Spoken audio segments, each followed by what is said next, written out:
The Clover Creek congregation in Middle Pennsylvania District is an example of a congregation that is strong and active and has been practicing the priesthood of all believers for a long time, very effectively. And so when they called out a team of 2 persons, they invited them to serve in the midst of a congregation that's already doing ministry really well.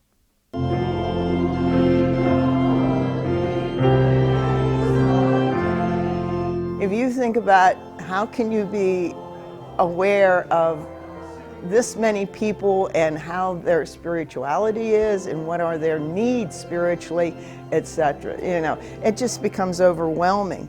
So, and we sort of offload on each other, saying, can you do this? Can you do that? Okay. Barb Hammond is one half of a 2-person ministry team at the Clover Creek congregation in Middle Pennsylvania District, sharing primary pastoral responsibilities with Dwayne Crumhine.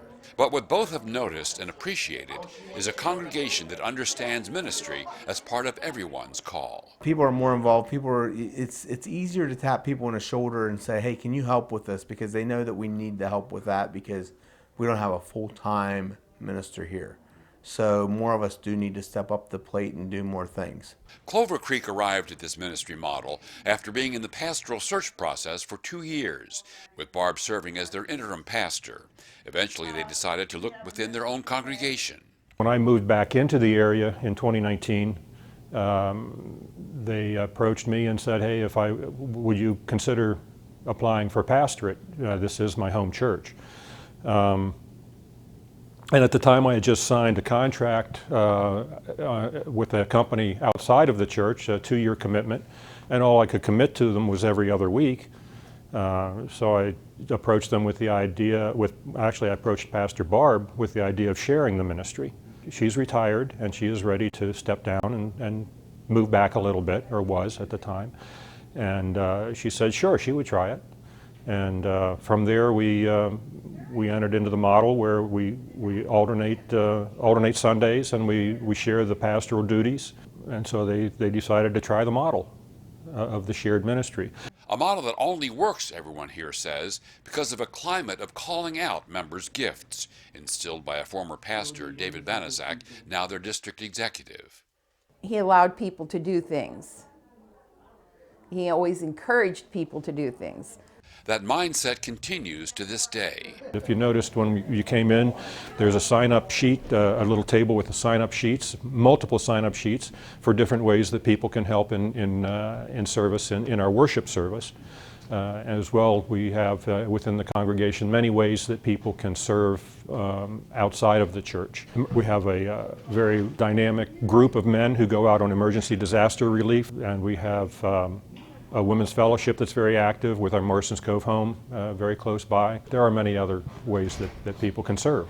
Youth in the church are especially encouraged to participate. On this Sunday, one of their youth gave the sermon. Another was worship leader. His first time in the pulpit. And we're trying to encourage those gifts being called out.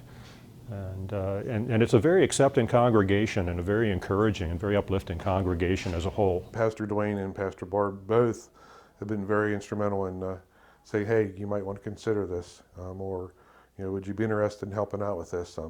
They're both very, very good at that. And then through our church board and everything, we try and encourage the people who might be identified as, hey, look, this might be a potential. And I think once people see that our younger people are actually stepping up and looking into this or helping out, it brings more people into it. I like the way our pastors have no ego in it. And I think that helps a lot. So there's no fighting amongst them. They get along very well. They work at communicating with each other. There's no I'm in charge, and in fact it's probably exactly the opposite.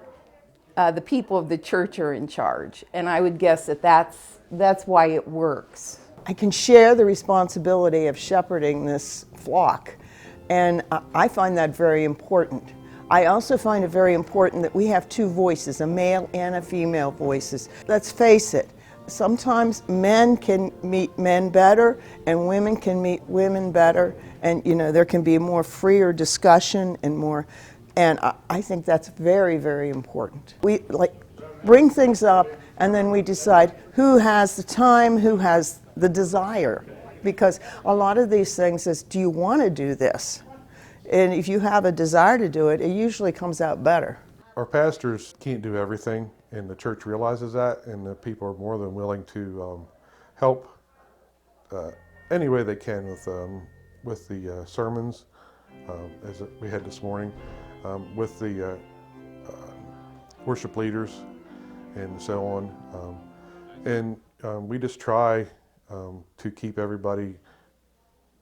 We don't, as a team, work as one person, as one team. We try and involve everybody in the church, in what we do. It encourages us, hey, we can't depend on the pastors to do this because they're part-time. And so we have to step up and do it, and people have really stepped up.